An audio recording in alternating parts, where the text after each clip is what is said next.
insight India ষ্টুডিঅ'ত মই সাজিদ পঞ্চায়ত নিৰ্বাচনক লৈ মুখ্যমন্ত্ৰী ডক্টৰ হিমন্ত বিশ্ব শৰ্মাৰ ডাঙৰ ঘোষণা পঞ্চায়ত নিৰ্বাচনক লৈ ডাঙৰ খবৰ আহিছে উচ্চতৰ মাধ্যমিকৰ পৰীক্ষা শেষ হোৱাৰ পিছদিনাই হ'ব পঞ্চায়ত নিৰ্বাচন 18 মাৰ্চত জাৰি কৰা হ'ব পঞ্চায়ত নিৰ্বাচনৰ অধিসূচনা পঞ্চায়ত নিৰ্বাচনক লৈ ডাঙৰ খবৰ মুখ্যমন্ত্ৰীৰ ডাঙৰ ঘোষণা পঞ্চায়ত নিৰ্বাচনক লৈ মুহূৰ্তত লৈ অহাৰ চেষ্টা কৰিছো উচ্চতৰ মাধ্যমিকৰ পৰীক্ষা শেষ হোৱাৰ পিছদিনাই হ'ব পঞ্চায়ত নিৰ্বাচন 18 মাৰ্চত জাৰি কৰা হ'ব পঞ্চায়ত নিৰ্বাচনৰ অধিসূচনা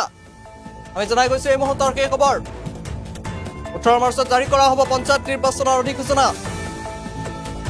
পঞ্চায়ত নিৰ্বাচনক লৈ ডাঙৰ ঘোষণা মুখ্যমন্ত্ৰীৰ হায়াৰ সেকেন্ডাৰী পৰীক্ষা শেষ হোৱাৰ পিছতে অনুষ্ঠিত হ'ব পঞ্চায়ত নিৰ্বাচন আৰু নতুন নিয়মেৰে অনুষ্ঠিত হ'ব পঞ্চায়ত নিৰ্বাচন পঞ্চায়তক ৰাজনীতি মুক্ত কৰাৰ বাবে এই সিদ্ধান্ত পঞ্চায়তৰ সভাপতি আৰু সদস্য পদৰ প্ৰাৰ্থী অৰাজনৈতিক হ'ব লাগে বিজেপিয়ে পঞ্চায়তৰ সভাপতি আৰু সদস্য পদত হস্তক্ষেপ নকৰে অৱসৰপ্ৰাপ্ত শিক্ষক নাইবা স্থানীয়ভাৱে ভাল কাম কৰা লোকসকলে এই ক্ষেত্ৰত সুবিধা পাব গান্ধীজীয়ে তৃণমূল পৰ্যায়ত নিৰ্বাচন অৰাজনৈতিক হোৱাটো বিচাৰিছিল মুখ্যমন্ত্ৰী ডক্টৰ হিমন্ত বিশ্ব শৰ্মাৰ ডাঙৰ ঘোষণা পঞ্চায়ত নিৰ্বাচনক লৈ ডাঙৰ খবৰ আহিছে উচ্চতৰ মাধ্যমিকৰ পৰীক্ষা শেষ হোৱাৰ পিছতে হ'ব পঞ্চায়ত নিৰ্বাচন 18 মাৰ্চত জাৰি কৰা হ'ব পঞ্চায়ত নিৰ্বাচনৰ অধিসূচনা পঞ্চায়ত নিৰ্বাচনক লৈ ডাঙৰ ঘোষণা মুখ্যমন্ত্ৰীৰ হায়াৰ সেকেন্ডাৰী পৰীক্ষা শেষ হোৱাৰ পিছতে হ'ব পঞ্চায়ত নিৰ্বাচন আৰু নতুন নিয়মেৰে পঞ্চায়ত নিৰ্বাচন হ'ব